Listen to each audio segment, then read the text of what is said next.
Good afternoon, everybody. My name is Dog Millionaire. Actually, my name's Adam, but I go by Dog Millionaire on old YouTube. This is going to be a D&D campaign log. It's more for me and possibly for anybody that happens to see this that's good at DMing. To give me some hints, tips, pointers, what have you. So I'll get right into it. The game started out with my brother was actually the one that got us all interested in playing D&D, because we had played Warhammer Roleplay like 3 times with a friend of ours who actually moved to Florida, and he was the only one who understood like how to run the game at all. And he's like, well, you guys can still play if you want, but you have to figure it all out. And we were all kind of like, I don't know, because Warhammer Roleplay, I don't even know if that's the proper name for it, but it's different in D&D in the sense that you start out as terrible, like fucking terrible. So, like for instance, my guy was a fisherman. I forget his name, but he's a fisherman, and his strength is really high, but everything else was terrible, including like weapon skills. So the only thing I was good at or suited to do was like pick stuff up and put it down. The only sweet thing I ever did in that game was I had to roll for it 3 times, but I ran through a brick wall. I rolled like an 18 or something like that, or a 19 after 3 hits or 3 tries, and rolled through, like ran through the brick wall and hit it so hard that it blew the corpse that was on top of it over, and like rocks and stuff went flying and killed I think 2 or 3 of the rat men that were behind it. So that was the one sweet thing I did, but that was after like 3 or 4 games of constant just garbage. So fast forward, my buddy or my brother decides, hey, I'd like to start playing D&D. So he goes out and buys the player handbook, the monster manual, the Dungeon Master's Guide, all this stuff, and like it's kind of pestering us a little bit about it. Like, hey, you want to play? You want to play? Want to play? Like, yeah, sure, we'll play. So we did a game with my mom, my dad, my wife, my brother, my other brother, and my sister would join up once in a while when she's in town. And we played, and it was interesting. I mean, it was fun, but it was kind of a learning experience for everybody, my brother included. And we kind of figured out, like, this is actually a lot of fun, man. This is really, really cool. So fast forward again, we get a hold of the three buddies of mine that had played Warhammer Roleplaying. We're like, hey, you guys want to come over and give us a shot? They're like, sweet, yeah, sounds good. So they come over, and we all make characters, and they kind of agreed that they wanted to be neutral chaotic. Kind of leaning towards evil, which, basically they're all self-serving. They're just like, I want to do what I want to do because I want to do it. I don't care if it's good, bad, indifferent, whatever. As long as it pushes forward what I want, then I'm doing it. So I made my character as like a neutral good. The general, his name was Chul Fleshman. He was a dragonborn. Oh hell, what's the name? Dragonborn, not paladin, but cleric. Dragonborn cleric. I'm sorry. And he was neutral good. The whole backstory, I didn't go into anything crazy. I still don't know a lot of the lore, the typical D&D lore, mainly because my brother and I were talking about just making our own world, which collaborating back and forth with stuff, which is kind of interesting, and it's a fun. Seems like a fun prospect. So we all make these characters, and as we're going, like I've known these guys, the ones we're playing with, since I was 5 years old, and I'm 26 now. So we've been friends for a long time. So we kind of dick with each other and go back and forth and screwing around and stuff. But my brother and I kind of lean a little towards the roleplay aspect. We're like, I want to make decisions based on what my character would do, and he wants to make decisions on what his character would do when he plays. So that being said, we get playing, and on more than one occasion, Chul found himself in direct odds with the rest of the party, because it's Chul Fleshman's a dragonborn. I have a friend of mine, what's his name? His name is Clancy Pretzelbag, and he's a tiefling, like a sneak assassin kind of guy. And then there's Alistair something, I forget his last name in the game, and he is a drow mage. It's kind of going towards the necromancer, if I'm not mistaken. I might have gotten the 2 races mixed up, but and then the third one is Chester Goldbags, and he is the dwarf barbarian, and he's the muscle of the group. But they're all kind of like just screwing around, which is sweet. It's fun. It was a great time. Don't get me wrong, it was really fun. But like the first thing we do is the very first night we got together. I think he actually. It was funny is we started watching. I started watching Matt Colville's videos shortly after we started playing, because it's just great. I mean, I found it a great resource, but I sort of just watching through stuff, and he goes over one of the first like intro missions, if you want to call it that, and it's like rescue the blacksmith's daughter. So my brother sets this whole thing up. We go off and we go to find the blacksmith's daughter, and Nathan set it up. My brother Nathan set it up as it's going to be like kind of a darker setting. So we get in there, and there's these goblins, and they're going to sacrifice her to their god. So she's set up on the table. Like we get in there, fight our way to her, and she's like tied up on this stone altar. She's completely naked, tied on this altar, and they're about to like sacrifice her and bleed her out for their god. So we rush in and we kill everybody, and we save her. And then my buddy Chester Goldbags goes, "All right, I'm gonna plow her in the ass." And we're like, "Okay." And my brother's trying to run a semi-serious game, so he's like, "Okay, go ahead and give me a roll." So rolls a 20. So he's like, "Okay, you do it," and she loves it. And like that's the kind of humor and that's the kind of way we've been playing. So just to get that out of the way. Now, that being said, my character again, neutral good. So kind of against it, you know. Fast forward through all this stuff. We end up going and fighting. I wish I could remember all the names specifically, but we were trying. The whole point of the game or of the mission we were on was to find a delegation from Red Larch or from Summit Hall. And I think it was Summit Hall. And we had to find them because they had gone missing. And so somewhere in all this, we ended up finding like this group of knights in this spire, and they were having problems with Manticore. So we basically went and we said, "Okay, we'll go try to find the Manticore for you. We'll go try to kill it." And then somebody made a comment about, we're gonna come back here and kill something or kill somebody or whatever. The whole point is, we went with a group of the knights.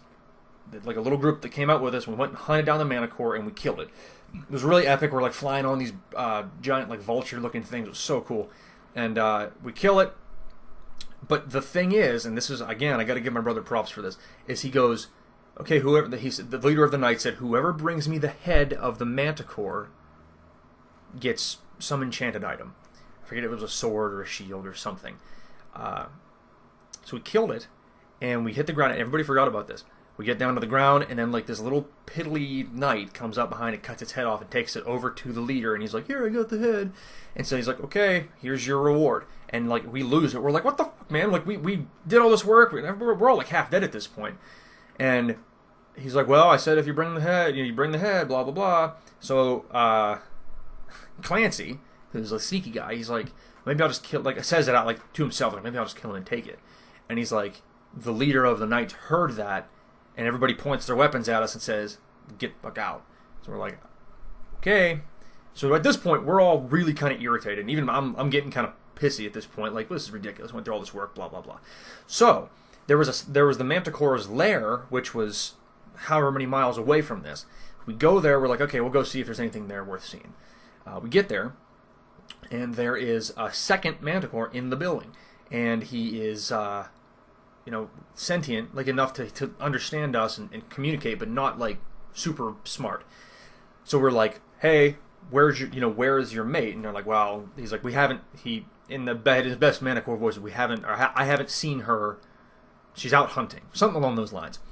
And so I step up. I'm like, "No, she's dead." And then he like gets all and I go, "But," I said, "I know who killed them, and I can point you in this direction."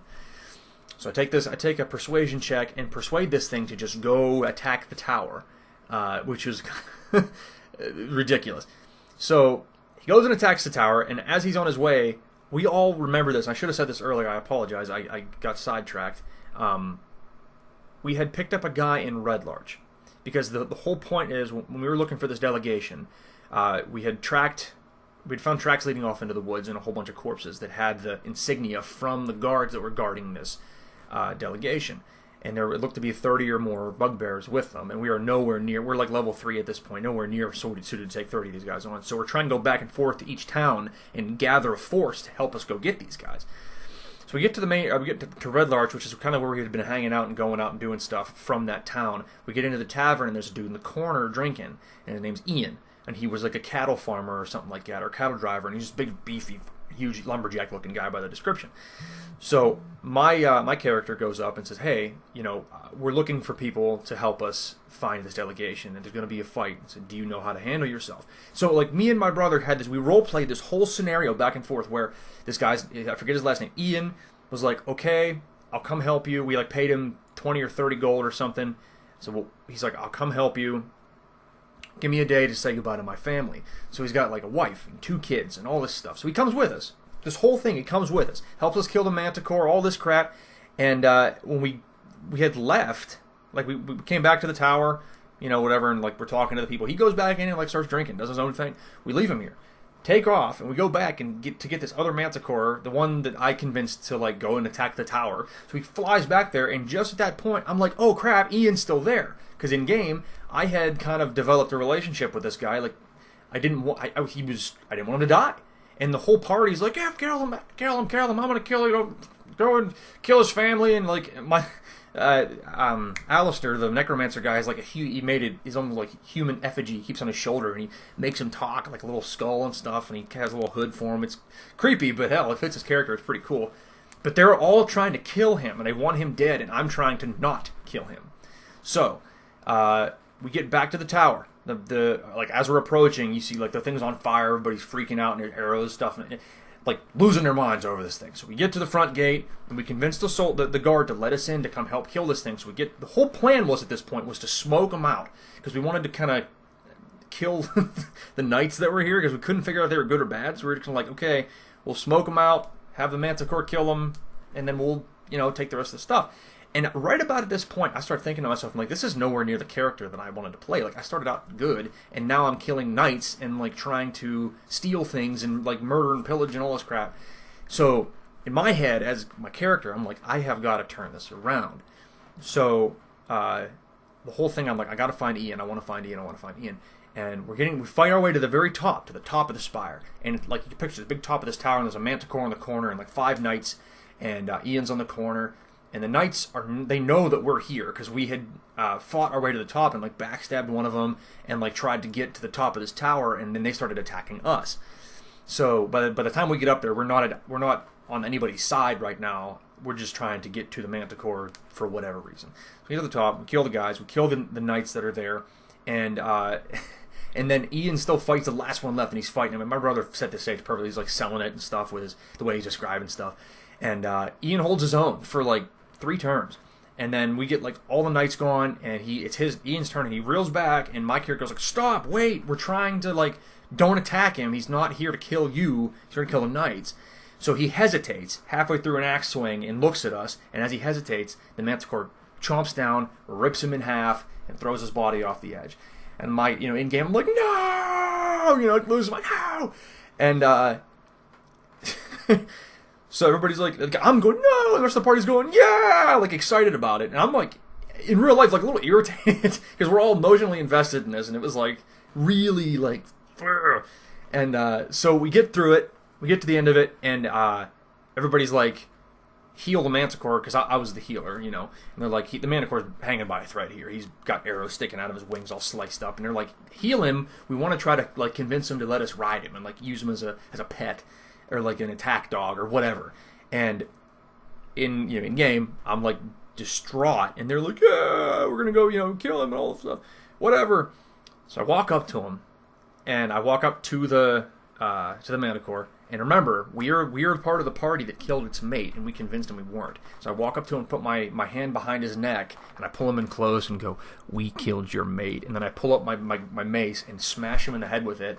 And at this point, the party explodes. Like, Clancy leaves. He just starts walking back down the tower. Alistair stands behind me, doesn't do anything, and then me and Chul and Chester, the dwarf, we kill it. We kill the manticore, and because I killed it using Thunderwave, and it was epic because I hit Thunderwave and it blew it off the edge and it fell down to its death and exploded all over the ground. So that was how it ended. Now, next episode, this I promised you, these videos will not be this long. I promise. I just had to set the stage for what's coming. So in the next one, I will go over actually like the game that I'm trying to run. But again, thanks for bearing with me here. I know I ramble a lot and I cannot remember stuff sometimes. But thanks again, and we will. I'll see you guys next time. Later.